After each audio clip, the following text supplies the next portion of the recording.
हाल साहब, बड़ी सारी बातें हैं जिनका आपने जवाब फरमाना है।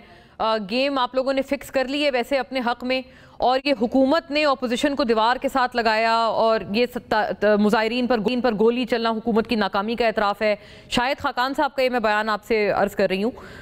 Over and above Maryam Nawaz साहिबा अब ये भी आगे फरमा चुकी हैं कि सियासी गंद से साफ़ करने का वक्त आ गया है, पंजाब में सियासी गंद साफ़ होने का वक्त आ गया है। तो क्या आप मज़ीद उस दीवार में अब चुनवाना चाहते हैं इसको, PTI को?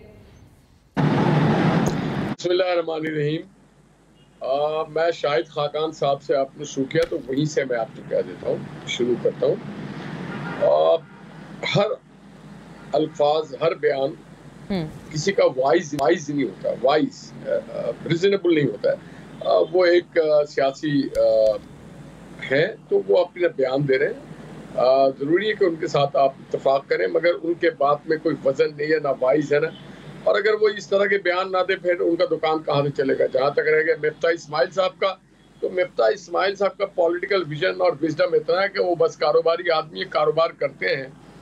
थैंक्स टू मोहम्मद शहबाज शरीफ और नवाज शरीफ साहब, जिन्होंने 2 बार उनको वजीर खजाना बना दिया, वरना वो कराची के बल्दिया के भी वजीर खजाना नहीं बन सकते। वो अपने मोहल्ले से भी नहीं जीत सकते। ठीक है, कभी कभी हो जाता है इस तरह के लोगों को। हमारे प्राइम मिनिस्टर साहब, क्योंकि कराची में बिजनेस कम्युनिटी रहती है, तो उन्होंने कहा कि चलो किसी एक को दे देते हैं। तो एक बार नहीं 2 बार उनकी लॉटरी खुली। लॉटरी नहीं, वो कहते हैं उन्होंने आपकी गवर्नमेंट की सर लॉटरी खोली, वरना वो आप लोग तो दिवालिया हो रहे थे। शहबाज साहब तो खुद तारीफें कर नहीं थकते थे उनके। जी, मैं आपको सिर्फ इतना ही कहना चाह रहा हूँ कि वजीर खजाना तो बड़ी दूर की बात है, अपने इलाके से काउंसलर जीत जाए, मैं सियासत ही छोड़ दूंगा। ठीक है, बहुत बड़ा आपने माशाल्लाह दावा कर दिया।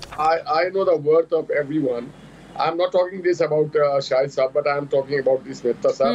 मिफ्ता साहब को इस तरह की बात नहीं। और फिर ये जरूर होता है कि हज़रत अली करमल्लाह वजह का शर है, जिस पे एहसान करो उसके, उनका कौल है हज़रत अली करमल्लाह वजह, बिल्कुल, कि जिस पे एहसान करो उसके शर से डरो। तो हमें अंदाजा है इस बात का। तो इस तरह की बातों को अगर आप लेंगे तो नहीं, तो उन्होंने सर ये फरमाया ना, उन्होंने दिवालिया होने से नहीं बचाया था। आपकी गवर्नमेंट की बहुत बड़ी फेस सेविंग नहीं की थी जब वो वजीर खजाना बने अभी पिछली PDM गवर्नमेंट में?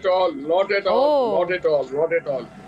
At all. बस एक नवाज दिया गया था, हो जाता है कई वक्त में। निजाम चक्का को भी हुकूमत दे दिया जाता है, तो इस दौर का आप उसको समझ, नवाज ने नवाज दिया ये भी कहा जा सकता है। ठीक है, नवाज दिया उन्होंने, नवाज ने नवाज दिया, बहुतों को नवाजा है। ये भी एक, he is one of them.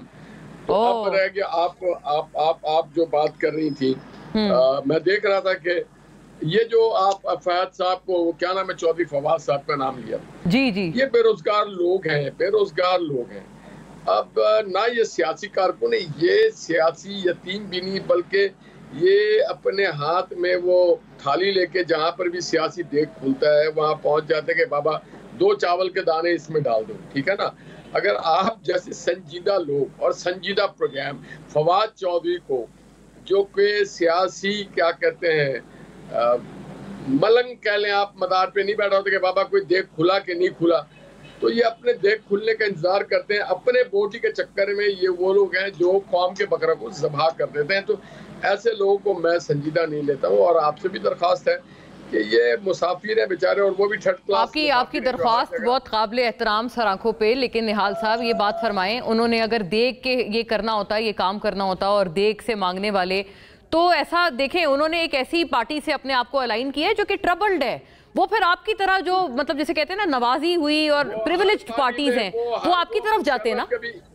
Please ऐसे लोगों का मुआवजा ना कीजिएगा हमारी पार्टियों से। मुशर्रफ साहब के भी तर्जुमान थे, ये बदकिस्मती से कुछ अरसे बिलावल पीपल्स पार्टी में भी शामिल रहे, काफ लीग में भी शामिल रहे। तो ये वो है ना, जहाँ पर भी जिसके भी देख खुलती है, जहाँ पे लॉटरी निकलता है वहाँ पहुँच जाते हैं। अल्लाह के नाम पे कोई सियासी सदका ज़कात ही दे दिया करो। ये सियासी सदका और सियासी ज़कात वाले लोग हैं, इनका मुआवजा नहीं हो सकता। और बहरहाल आपने सियासी गंद के हवाले से जो चीफ मिनिस्टर पंजाब का बयान है, उसके ऊपर तबसरा आपका रह गया है कि ये क्या आप क्या चाह रहे हैं सर? वो बेचारे पार्टी वाले, PTI वाले, उनके पाबंदे सलासल बानी, उनके बंदे को पकड़ने, उनकी गिनती खत्म हो गई है कि जितने बंदे उनके पकड़े हों। इसके मजीद अब आप क्या इनको, और मजीद इनको आप क्रिमिनलाइज करना चाह रहे हैं? ये हम तो नहीं कर रहे हैं। ये तो बैल मार सिंह वाली बात है। ये तो 2014 से, ये अभी पंचोता साहब फरमा रहे थे कि एंटी 26 अमेंडमेंट। भाई ये तो एंटी पाकिस्तान है, 26 अमेंडमेंट तो बहुत छोटी सी बात है और उसकी सबूत है। मैं बगैर सबूत के बात नहीं करता हूँ, मैं भी वकील हूँ। हाँ। जब उन्होंने खत लिखा IMF को, शौकत तरीन ने और इनके तमाम सूबाई वजीरों ने, और जब इमरान खान खुद खड़े होकर के 2014 में कंटेनर पे खड़े होके कह रहे थे कि ये लो जी, ये मैं बिल को फाड़ रहा हूँ, कोई बिल नहीं देगा, ये लो जी मैं बिजली के बिल फाड़ रहा हूँ, मैं गैस की बिल फाड़ रहा हूँ। अभी सिविल नाफरमानी की तहरीक का उन्होंने दोबारा ऐलान कर दिया है। मैं अर्ज करती हूँ तो सही ना, आप मुझे अगर बोल लेने दें। और फिर उस वक्त भी कहते थे कि पाकिस्तान में कोई ज़रे मुबादला ना भेजना, पाकिस्तान की बैंकिंग सेक्टर को नहीं, पाकिस्तान को दिवालिया कर दो, पाकिस्तान में हुंडी से भेजो। हुंडी के मायने था कि मनी लॉन्ड्रिंग करो, जो इनका वतीरा है, जो ये मनी लॉन्ड्रिंग कर रहे हैं, बाहर से पैसे मंगवा रहे हैं मुख्तलिफ तरीके से, तो ये हमारे लिए ये सियासी लोग नहीं है। और यही वो पाकिस्तान के सियासी निज़ाम में गंद है जो कि 2014 में चाइनीज प्रेसिडेंट के आमद पे कह रहे थे कि क्यों आ रहे हैं ये, इनको तो नहीं आना चाहिए और हम नहीं आने देंगे। और फिर जब हुकूमत में आ गए तो भी असद उमर ने भी कहा, इन्होंने भी कहा, शौकत तरीन ने भी कहा कि जो CPAC है वो पाकिस्तान के मुफाद के हक में नहीं है, उसके खिलाफ है। उस वक्त भी अगर कोई लीडर होता है तो क्या वो अपने टेलीविजन स्टेशन पे अपने प्राइम मिनिस्टर हाउस पे कब्जा करता है?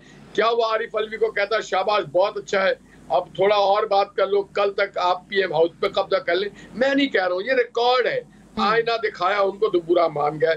तो मैं ये कह रहा हूँ ये लाखों इनको, अच्छा पंचोड़ा साहब को मेरे ख्याल से 1000 से आगे गिनती नहीं आई, स्कूल में भी वो कमजोर होंगे, इम्तिहान में लाखों की आपको मालूम है गिनती कितनी बड़ी होती है? लाखों। वो सर वकील है माशाल्लाह आपकी तरह, और बड़े जबरदस्त केसेस लड़ते हैं PTI के सारे। तो सही ना, अरे मोहतरमा सुने तो सही। और जिन लोगों को, जिनको ये लाखों कह रहे हैं ना, क्या इस्लामाबाद के शहरी नहीं थे? कितने इस्लामाबाद के शहरी निकले थे? 100 भी नहीं होंगे। कितने पिंडी के शहरी निकले थे? कितने अटक के शहरी निकले थे? कितने हरिपुर के शहरी निकले थे? लोग कितने लाहौर के शहरी निकले थे? आप ये कोई मुगलिया दौर थोड़ी है कि जो भी चाहे आप GT रोड से चलाए और जलगार करे और दारुल हुकूमत को कब्जा करे और उसकी हुकूमत हो जाए, ऐसा नहीं।